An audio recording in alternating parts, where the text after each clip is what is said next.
Wonderful. We're going to get started. Hello and welcome to Washington State University Tri-Cities. This is the third event in the academic 2022-2023 Community Classroom Series event that we've had, and we're really excited about it. The Community Classroom event began in 2020 and are presented in partnership by the Offices of Student and Academic Affairs, WSU Tri-Cities Diversity, Equity, and Inclusion Committee, and WSU Tri-Cities MOSAIC Center for Student Inclusion. The event is co-hosted this time by our Women in STEM Club, which we're thrilled to have their inclusion in this event. Yes, newly formed. This afternoon, we'll be discussing workforce equity for women in the climate and energy sectors in our region. My name is Jillian Cadwell. I'm a research associate here at WSU Tri-Cities, as well as an adjunct in the civil engineering department, and the team lead for the Department of Energy Inclusive Energy Innovation Prize, which we were fortunate to receive this past summer. I'm pleased to welcome here this afternoon our esteemed panelists. We have Melissa. Oh, shoot, I'm going to mess it up. Sorry, Melissa, awesome.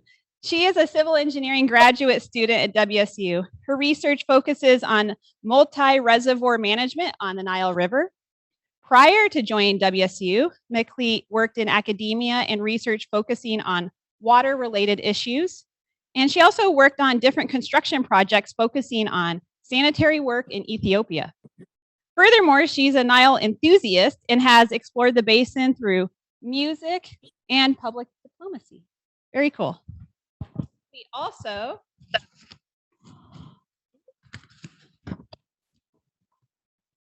clipboard goes. We're so happy also to have Dr. Sarah Rowley, faculty member here at WSU Tri-Cities in the Arts and Sciences School of the Environment. She's an aquatic ecologist and biogeochemist. She researches the movement and transformation of nutrients, especially in the context of water quality and plant nutrition. Prior to coming to WSU, she was a postdoc researcher at Michigan State University and holds a PhD in biology from the University of Notre Dame, an MS in conservation biology from the University of Minnesota, and a BS in biology and a BA in English. Amazing. When she's not working, Dr. Rowley can be found running, gardening, reading fiction, playing piano, or camping with her family. So thank you so much for being here.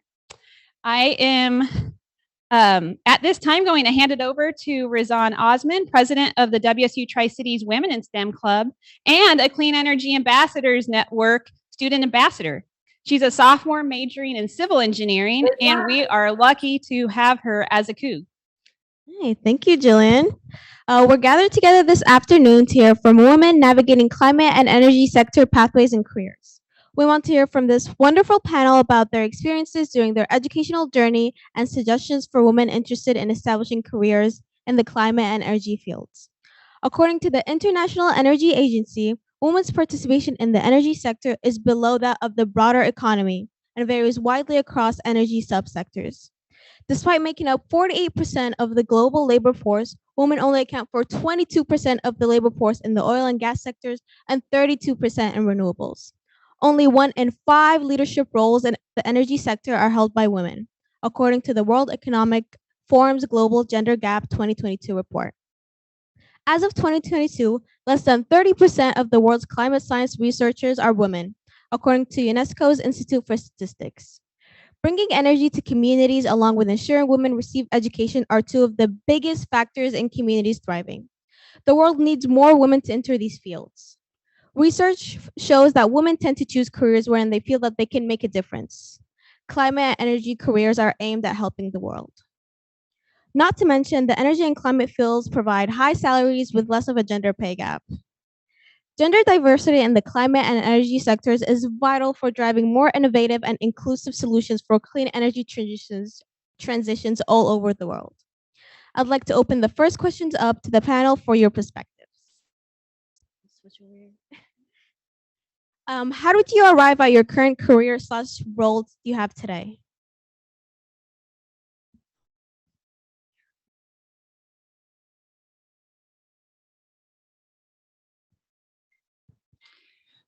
So I think a lot of what you said about women wanting to have careers that makes a difference informs how I ended up here.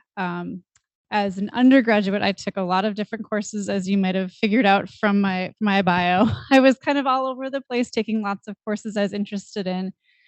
But as I was finishing up, I took a course in conservation biology and realized that I really had a passion for things that would matter, right? So not just things that were interesting to me, but things that would matter to the world. And so that really started my journey into this field.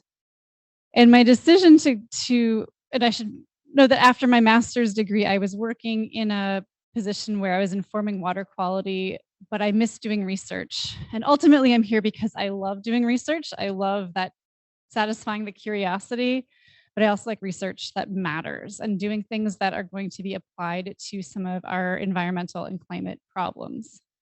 And this specific position I really enjoy because I get to do both the research, but also interact with students, which I also really enjoy doing in the classroom and in a mentoring role.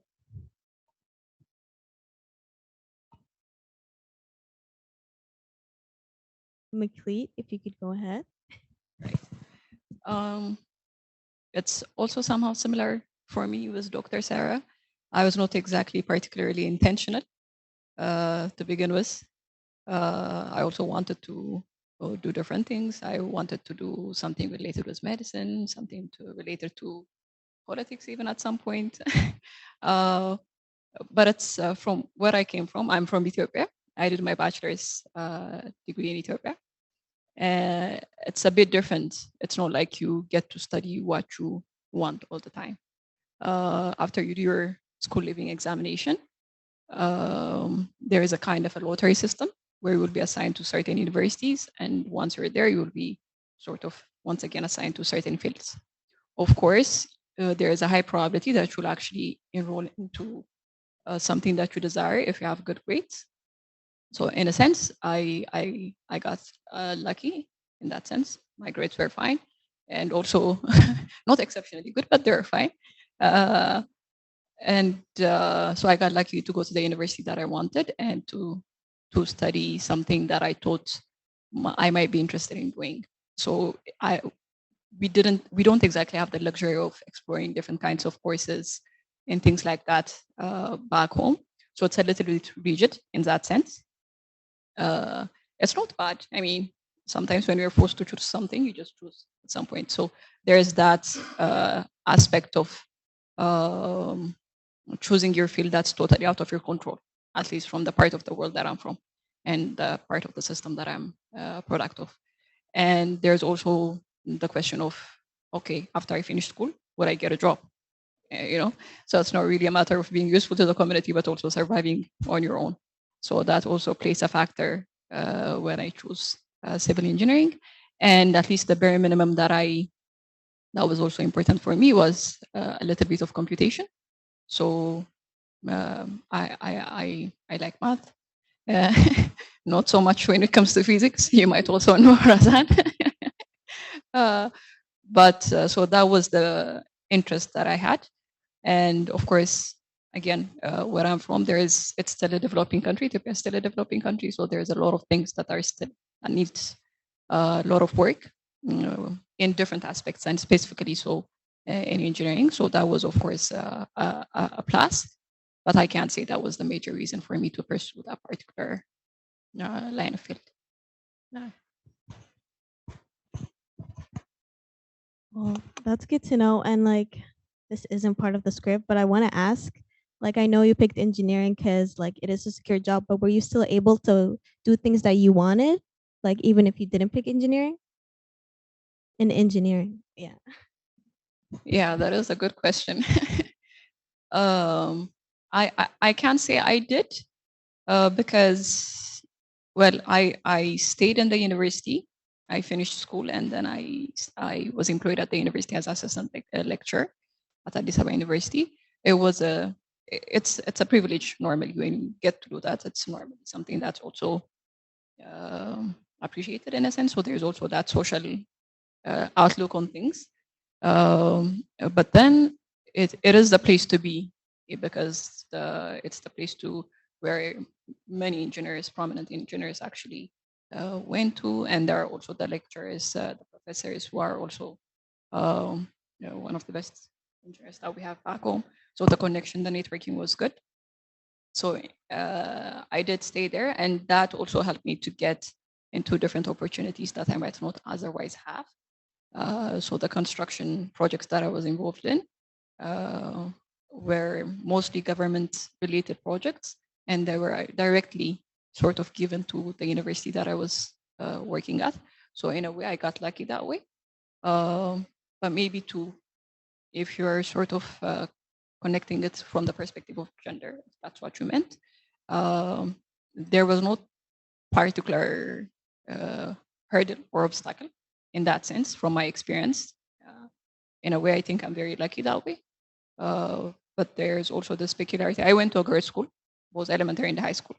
So I think I'm also not that, sometimes I feel like maybe I'm not that equipped in navigating these things. So maybe there is a possibility that I also didn't or recognize it to begin with. But yeah, I was lucky in a sense to, I did get what I want. And okay, we're gonna move on to the second question now. And did you have any mentoring experiences that provided you with successful pathways in your major or field? And why was this useful, and how could it be useful to yourself and to other women in STEM? I can give that one a shot. Backing up a little bit, I didn't know I wanted to be an engineer until I figured out that if I wanted to do science and math and solve puzzles, that would be the best way to go, because really you could do that. And I wanted to save the environment. And when I say that, I come from an area where we have things like culverts, which are these pipes that go through and they allow for water to pass where it naturally would like to pass without a culvert, right? But we want to have a road, or we want to have a passageway. And so that's a way for us, we can engineer that, right? And have that ability to pass. And that goes for dams and things like that too, right? These engineering solutions and community solutions that seem good at face value, but then you see things like erosion of banks and stream banks, river banks. And so I was really interested in how do we go back to having a healthier ecosystem and riparian zone and things like that, where we working at the Forest Service. So I had an internship with them and with an engineering firm.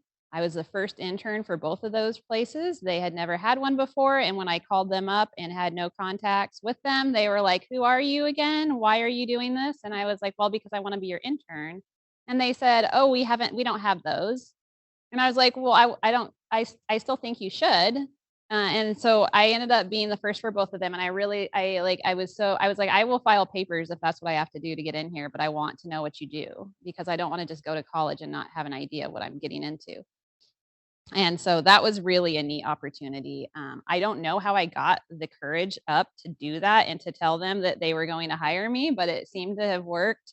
And so there, I guess if we think about social capital and navigational capital and that kind of thing, that's where you've gained confidence over time to be able to do that kind of thing. But in terms of mentorship directly, I didn't have a mentor in those fields. I didn't really know what it was going to be like. And so I would say that being brave in terms of trying out things that you're not sure about is a great thing. And then also trying to ask for help, trying to ask for people that you think maybe you feel comfortable with, that they're not directly in the area you want to be in, but they might know people that are, or they might be able to get you in touch with someone that can help you. I really like that piece of being human and being a part of a community, is that trying to develop relationships and trying to get to where you want to go with gaining more understanding through different avenues like that.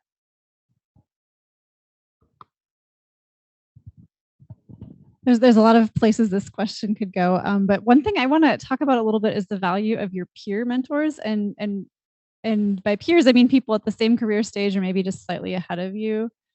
That was really important for me at every career stage. So in graduate school, for example, it was really helpful to have people around who I could say, tell me about the preliminary exam. What do I need to know?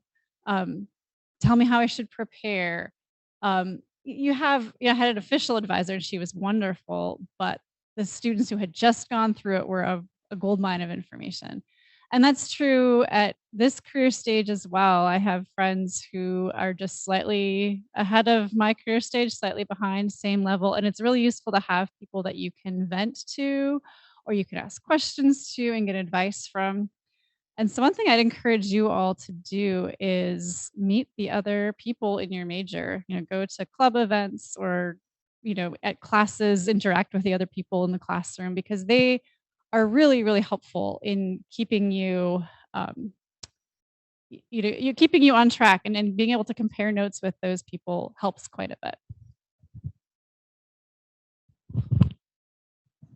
Yeah, that's I think I can just leave and you can take whatever Dr. Sarah says for me as well. Yeah.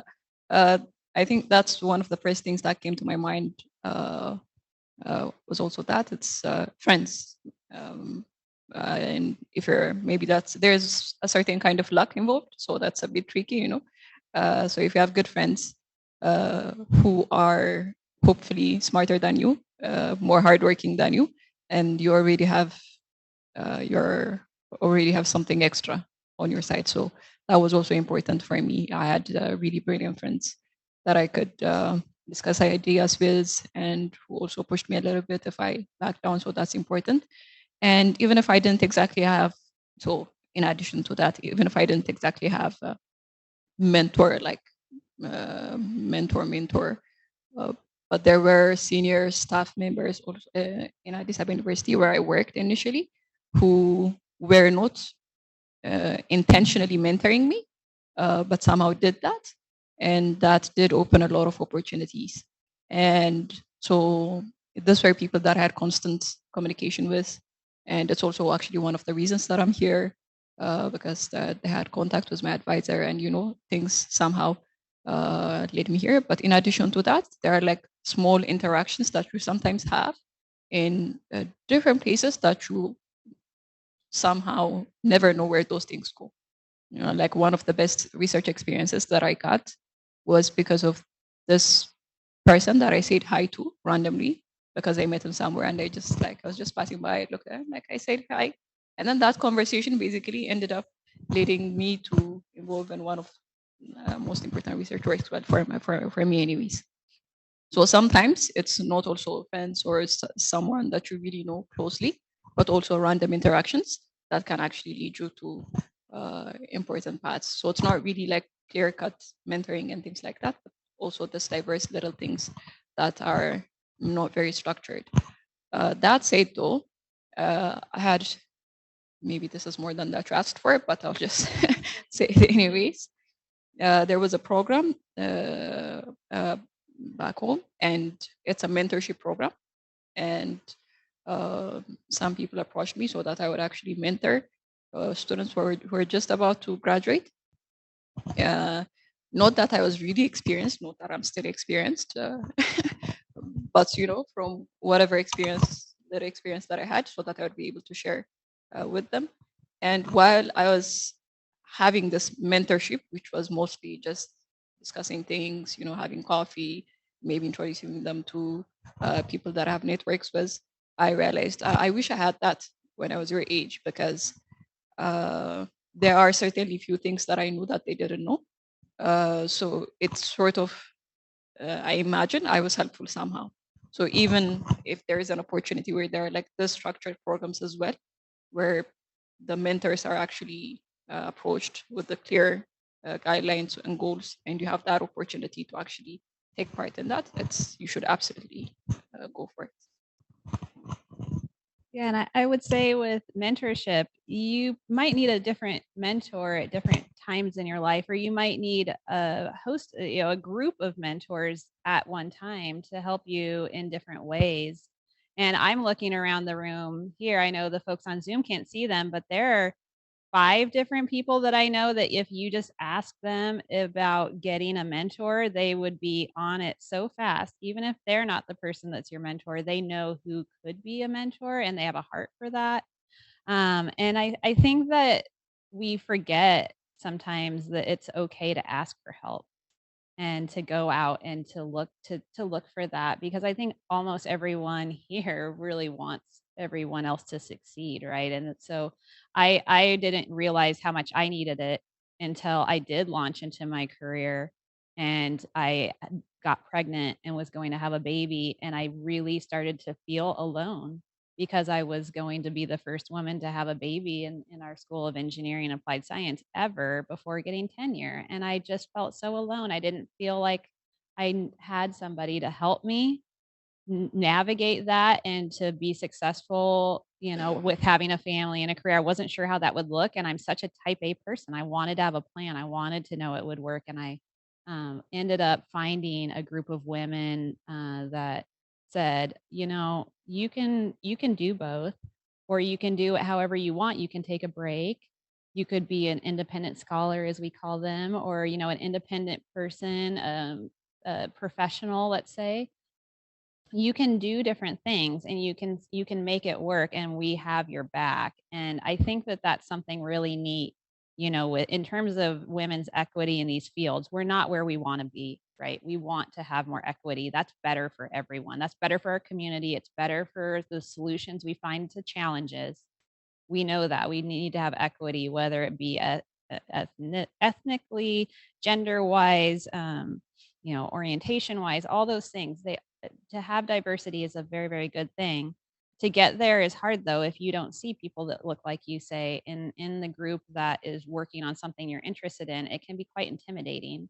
However, there's ways that you can be supported, and I've been lucky enough to find those. And I've also realized that in terms of what I was doing, I thought I had to really stick with that track, and you realize that very quickly there's a lot of different tracks you could go on, and that those could be fruitful. And then, of course, finding out about more connections is always a good thing too in these different areas, and networking.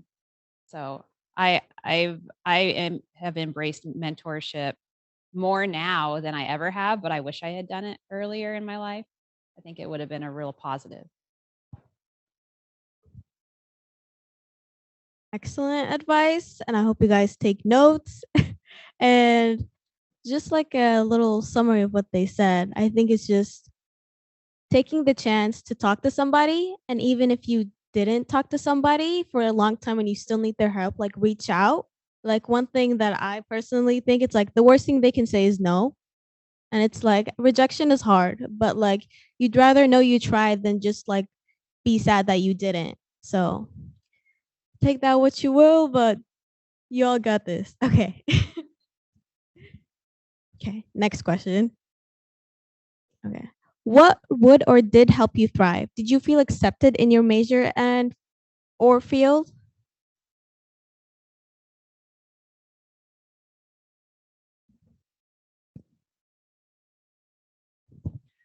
So I guess I can start that one. In terms of what makes me thrive, I've found that for me, this isn't the case for everybody necessarily. It's really important to have things that I do outside of work, as you might have guessed from the bio.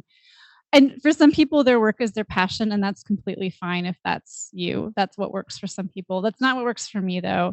It's important for me to have things to do and places to go where I am not working. And sometimes I actually find solutions. I remember just a couple years ago, I was trying to figure out how to code something, and I knew it was possible and I couldn't figure it out. So I went for a bike ride, and a mile down the road, I figured it out. And I wasn't even thinking about it, right? I was like looking at the trees and, whatever, letting my mind wander. And suddenly I knew the solution. So some of that is work related. Sometimes our minds keep working when we move on to other things, but also it just makes me happier to do other things as well. It makes me more engaged when I am at work. There was a second part to that question that I was also going to answer. Sit in your Did you feel accepted? Okay, so I'm probably not the best person to answer this because I'm in biology, where representation of women is much higher than in some other fields, particularly like engineering. So I was fortunate most of the way through. I was in departments that had pretty good gender parity. And so that was never it was mostly not an issue. The only times I would say when I maybe didn't feel accepted were when I had there were, a few low points where I had low self-confidence for whatever reason. And then I didn't feel accepted, but I think that was on me feeling like, oh, these people are so smart. I'm not as smart as them. We all have those feelings sometimes. But my field, I think, has been a little bit more accepting to women in general. So I haven't felt the kind of experiences that I hear from other women in other related fields.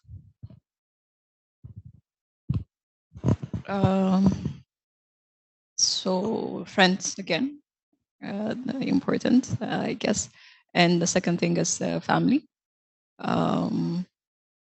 So I keep saying back home, back in Ethiopia, but that's I just came here less than a year ago, so most of how I am is basically shaped there. So that's why I hope you'll find somehow to connect with it. So yeah, family in a sense. Education is highly valued. Having a university degree is highly valued. Hard work is highly valued. Of course, that's not applicable all over the country. I mean, our education rate is not as high as it should be, and it's not like everybody who wants to go to college can go to college, basically. So we have those disparities, but at least from the part of the country that I am, those opportunities are comparatively available. So in that particular circumstance, the expectation from family, even if at some points I did, I did not appreciate it, but right now it's something that I appreciate. That expectation, that push, is something that sort of pushes you when that motivation or intention is sometimes is not there within yourself, or when I didn't have that. So family, friends are important. The other is to have passion. I can't say I have passion for civil engineering per se, but I do want to do at least above average in whatever I do. I'm not a perfectionist per se, but I don't like failing either. So that's I think that's a drive to a certain extent, the expectation I have of myself. And then the last thing, if I was accepted, yeah, absolutely. I'm lucky in a sense that frankly speaking, I can't recall a situation where I felt like, oh, I didn't get this because I was a woman. In fact, if anything, and it's not something that I always like, I even sometimes get a preferential treatment because I'm a woman. There is always a certain application, or which is a thing in Ethiopia. If you're a woman, you're more encouraged to apply things like that. Frankly speaking, at least in my particular circumstance, I'm not part of that group that needs that encouragement, because there is a large part of the community that needs that encouragement. But I got the education that my parents could afford, and that was adequate enough. Yeah, I am not exactly, I don't have a background that needs a special privilege, but I have used them when they came along anyways. So it's not like I've been overlooked for those kinds of circumstances. If at all, I have taken advantage of them when I shouldn't. Maybe I shouldn't say that on record, but Well, I think you absolutely should, because I think a woman in STEM has a lot of opportunities out there for funding, and you should take advantage of that. It's something that can continue you along a path that you wouldn't perhaps otherwise have. And I myself did that. I applied for every scholarship I could possibly find, and many of those were for women pursuing engineering.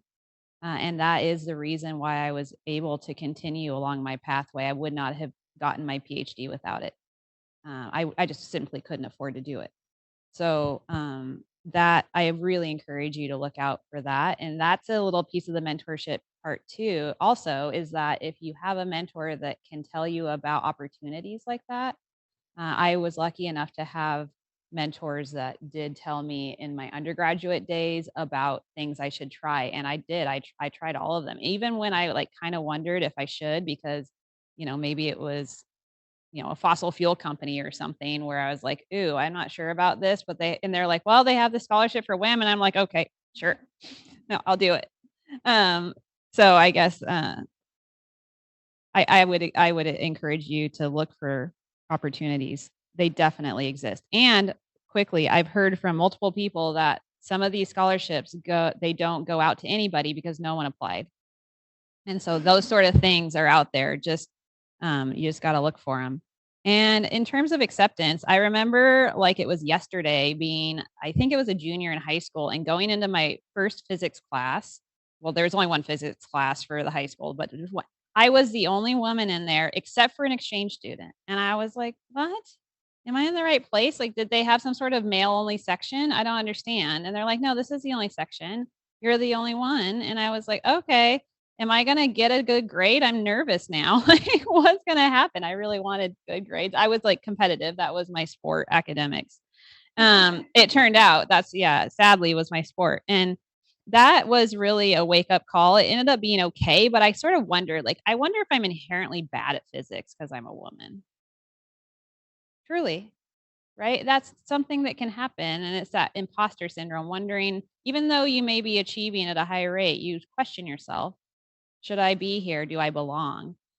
Ended up going through that, getting into civil engineering undergrad, and getting a bad grade on a physics test there.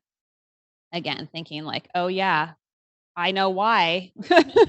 Like, I'm just not fit for this. I don't have the analytical abilities that my counterparts have who were male, right? I'm going, it must be that I should go with chemistry and biology over physics. Maybe that I see more women in those areas.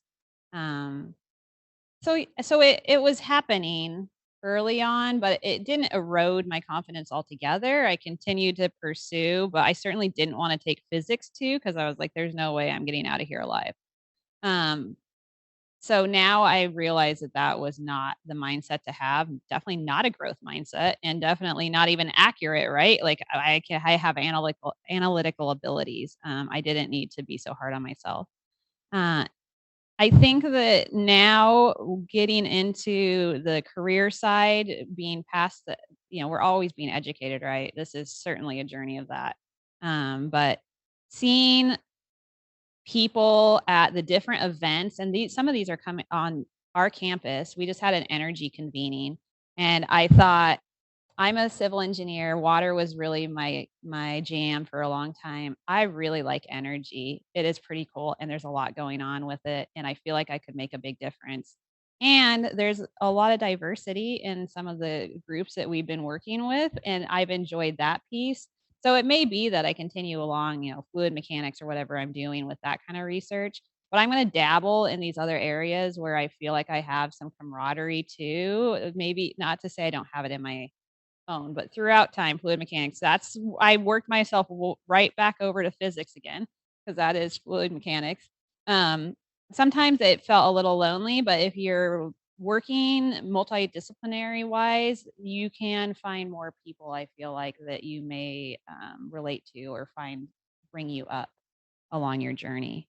So that I would say try to branch out with the area in which you work.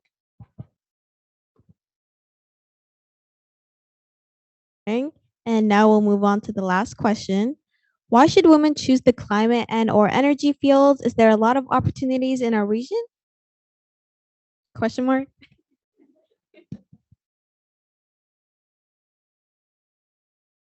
Well, I think if you have a passion for them, then absolutely go for it. And climate and energy are both really big fields, I should point out too. When we say climate, we're talking about everything from the fundamental science of how Earth functions, all the way down to some of these more sociological questions of how do we as a society change what we're doing to prevent further climate change, right? So it's a huge field, and the same goes for energy.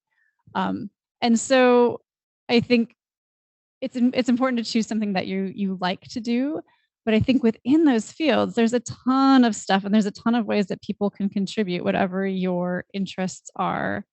And there are a lot of opportunities, particularly within the state of Washington. There's a lot of initiatives to improve clean energy, a lot of green energy low carbon emission type things. And so, yeah, absolutely. If there's something in there that sparks your passion or your interest, I would say definitely go for it.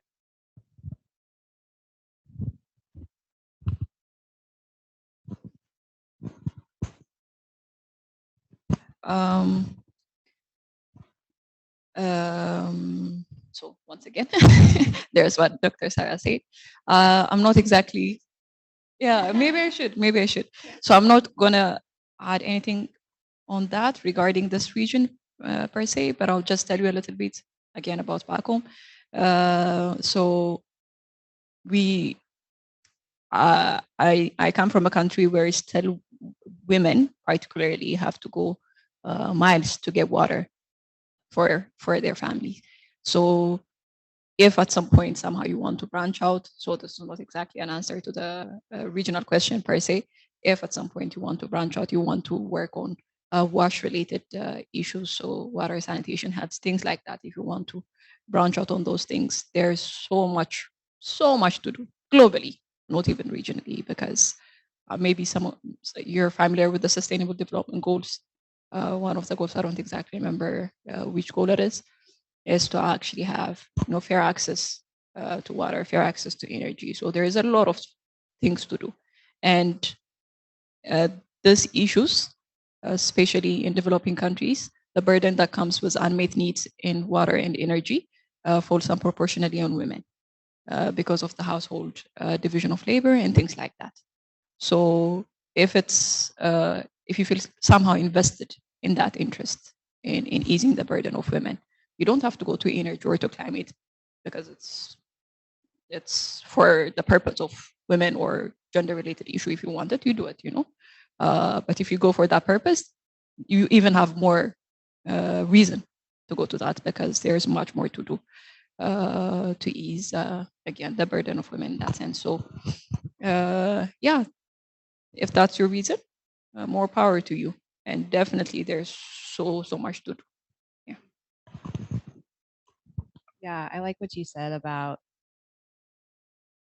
the role that women play across, in many developing countries. But I think it's going to be so thinking about climate and the way that it's going to impact folks disproportionately.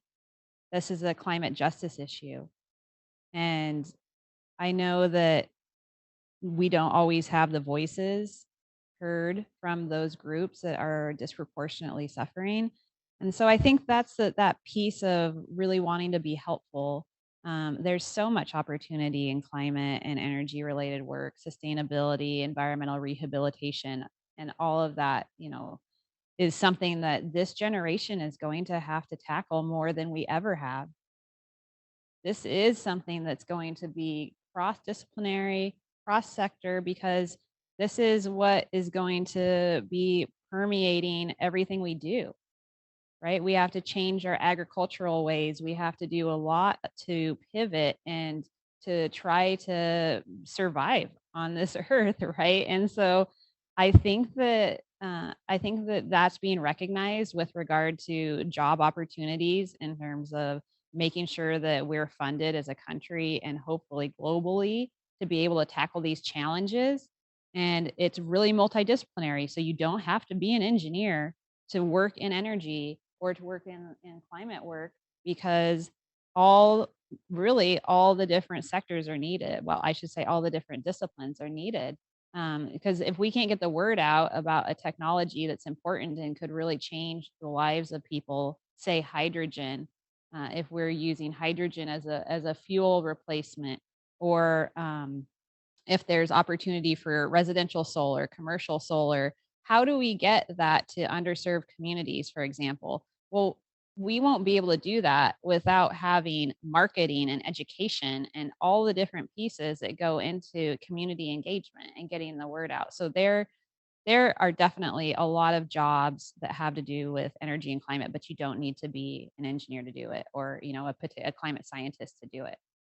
All those pieces, they're going to have to be put together by a very diverse group.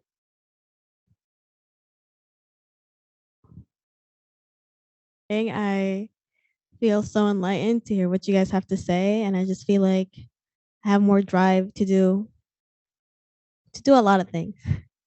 And now I'd like to open up the floor for Zoom and for you guys to ask questions. So feel free to raise your hand if you have any questions.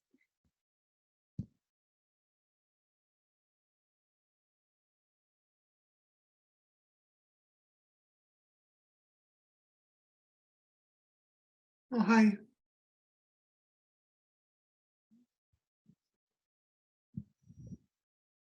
Hi. Hello. Do you hear me? Yes, we can hear you. Oh, hi.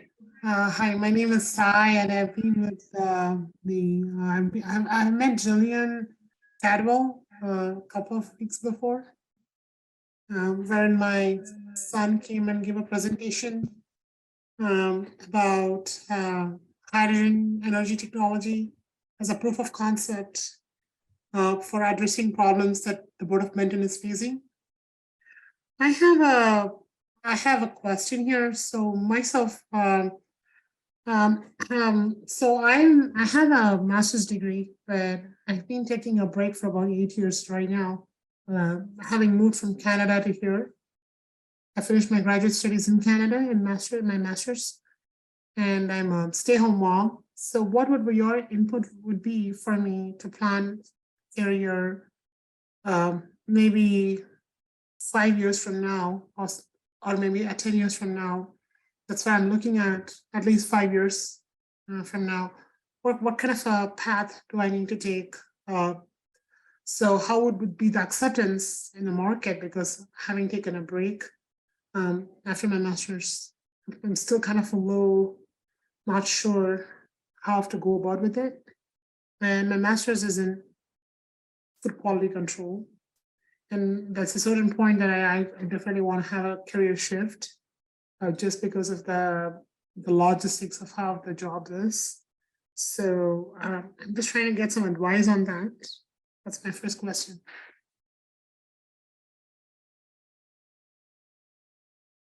Well, so good to hear from you. I didn't quite catch all of it, but I think you're asking, if you were to go back in 5 years, what kind of pathway Yeah. would be a good Yes. idea? And Yeah. right. And I ask myself that too, right? Like, cause I've done that over and over again where I'm like, it's been like, having a lot of opportunity. And then especially during the pandemic being like, oh shoot, what am I doing? And I think that is that piece of going out and networking, because sometimes these opportunities aren't, say, posted on the internet, but if you talk to enough people, they'll say, we have a national laboratory right next door, and sometimes they have projects that don't need to have someone that's full time, or they would have a way to fund you for a while, and as long if you would like to work there, but then maybe you change to something else. And we also have, quite a few folks with the Hanford DOE being here, and lots of supporting organizations. And then at the academic side, we've got our university here, and there are a lot of ways to participate. And it just really depends on what you're looking for, I would say, in terms of, how much time you can spend on it and what kind of work you want to do. So I would talk to folks and say, hey, this is what I want to do. Do you know who might have an idea for me besides the Right. cursory, Google search? But Sure. does that help Yeah. at all? Yes, I think so. Yes. I mean, I'm kind of still, that's a point where I'm at, is not, I'm still trying to figure out where to fit myself, as my undergrad was in biotech, and then I had my master's in food quality control, and then I was working as a quality specialist. But the hours of job were morning, afternoon, and evening shifts and night shifts. And before I moved to the United States from Canada. So with family in place, it's just really challenging to work with that logistics.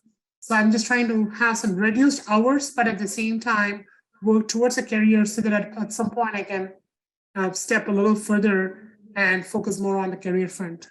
So that's what I'm trying to see at this point. Yeah. And I mean, there's things like LinkedIn too. If you keep your LinkedIn up to date and you even say up front, I'm looking for XYZ for work, Mhm, whether that's mhm. part-time in some particular sectors, and I'm willing to do, make changes here if I'm interested in a wide spectrum of different things. Just Right. having that up front and center on your LinkedIn page, I think can be really helpful. But Mhm. then also just, I don't know if anyone else has ideas. Yeah, sure. Thank you, Julian. Thank you so much.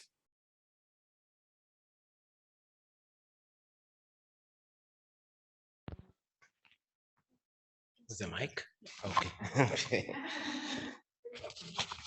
Okay, thanks everyone. Am I the only one? Okay. I believe representation is really important. So I see it in a broader sense. Being represented is really key for whatever things we do. There is one saying that if you are not on the table, probably you are on the menu. So it's always good to be on the table and be part of starting from the workforce up to this policy making and leadership. So I think that participation is really important. It's more of a comment than a question I have.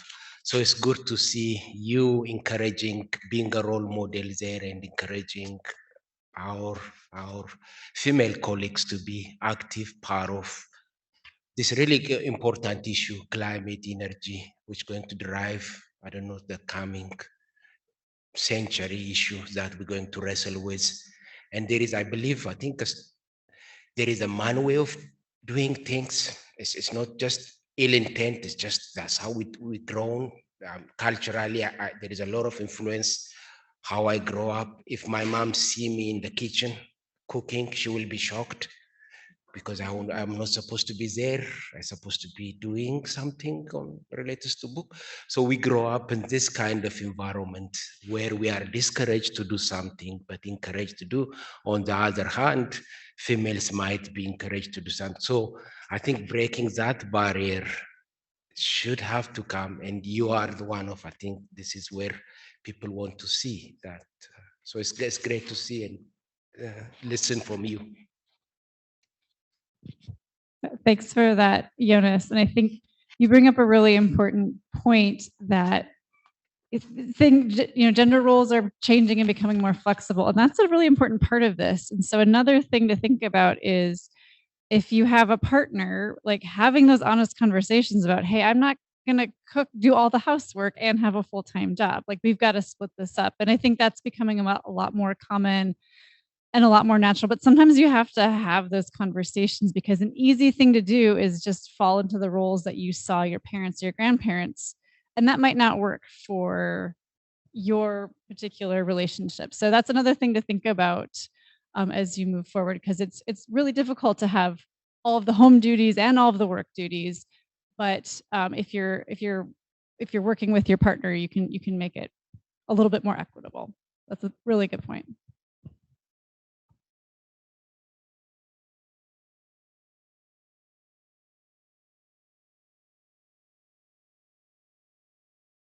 Any more questions?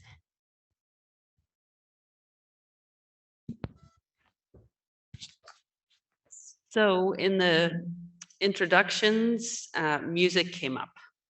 And so I'm curious, a lot of people say that we should add the A and we should talk about STEAM rather than STEM. So I'm wondering if you have any advice for especially our undergraduates here that might have a passion. Maybe it's not in the arts, maybe it's in sports, maybe whatever it is, how they can manage keeping that passion, but also pursuing their degree in STEM, because as we all know, STEM degrees are hard, right? So I'm just curious, because music came up, or does music ever come into your work at all?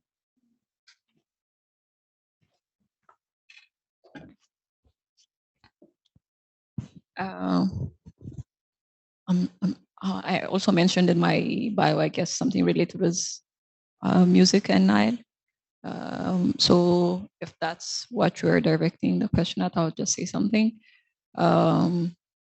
I don't play any musical instrument. I did at some point. I don't anymore, but I want to again. But something that I did was to see how Nile was represented via music in different countries. So maybe for some of you who might not know, Nile is the longest river in the world. It's found in Africa. 11 countries share it, and it passes to 11 countries. But the most, well, I can't say the most, but there are 3 countries who are more invested in it. Let's say at least about one tributary of the Nile. So that's Ethiopia, Egypt, and Sudan. I'm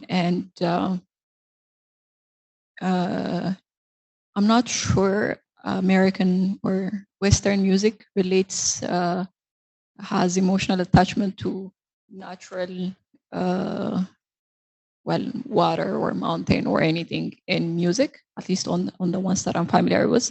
But it's a really common thing where I came from to sing about the river, to sing about water, to sing about the mountains and things like that. It's there's a certain kind of depiction of music, depiction of natural phenomena in music. And what I did with a friend was to see how the Nile, the water body, was represented in music in Ethiopia, in Egypt, in Sudan. So this was just an accident. It was once again not an intentional thing, but I love music. I listen to both Amharic music, also Western music, and I don't speak Arabic, but I listen to some Arabic music as well. I just love how it sounds. And at some point when I was doing my master's, there was an issue over the Nile, over the river, where it was just a diplomatic, it became a diplomatic issue more than a hydrologic issue, more than a science issue. It was just a sort of a struggle between those three countries. And at some point it was like, politicians cannot always be trusted to solve everything. They can aggravate it. And I was thinking maybe that's where there needs to be a certain kind of public diplomacy, art and things like that. So it was just a fun thing that we did. And it was a really interesting thing because we saw how Nile was depicted in Ethiopia, it was depicted in Sudan, and it was depicted in Egypt, and it was so different. And as an Ethiopian, for I think one of the most important points, what I understood what Nile meant to Egypt was when I studied the music. When I heard, okay, so this is how people really feel about the water. It's really more than just drinking or something like that. There's so much to it that they have attached to it. So but coming back to the question, maybe, so that was both an academic thing infused with art in a sense. So maybe we don't have that in every field. Maybe that's not exactly tangible to do in every field. But that was, I got lucky in a sense to sort of mix up two things that I really like in a sense. But if there's something that you like, I think you can always make time. I think there's always enough time. And I think it's really important to do. Maybe some of the maybe one thing that I didn't mention in our earlier question, what helped you thrive, was also doing something different, involving in different things, because your view about certain things become also much more holistic than if you're doing something particular. It just doing different things, meeting different people in different fields, gives you a certain kind of a perspective that you normally wouldn't have if you don't have those involvements. So STEM is hard. It takes time, but not enough to detach you from music. Yeah.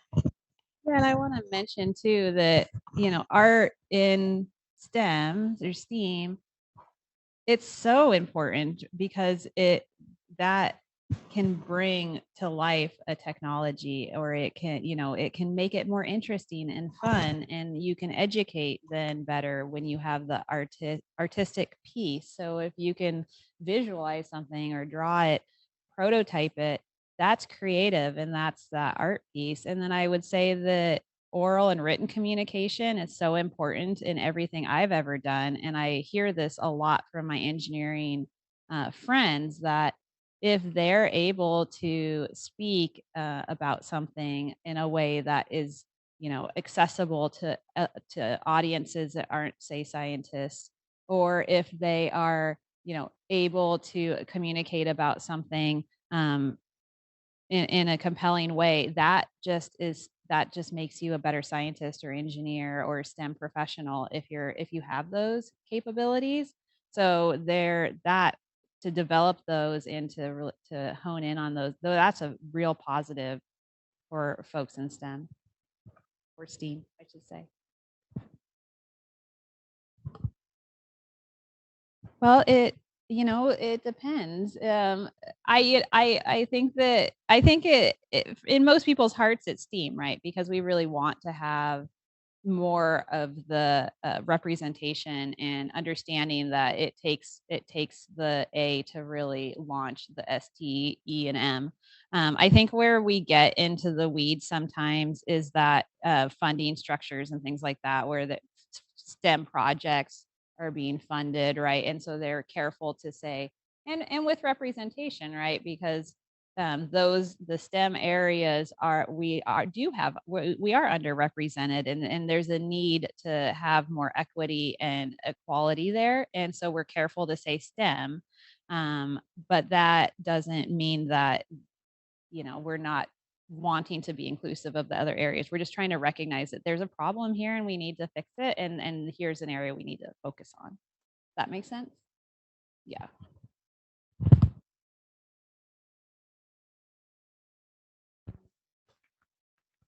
Just to comment what we have been said in terms of the use of art and social science in engineering. One example I think Maklit also was talking about was Nile. In general, I think getting engineering solution is much easier.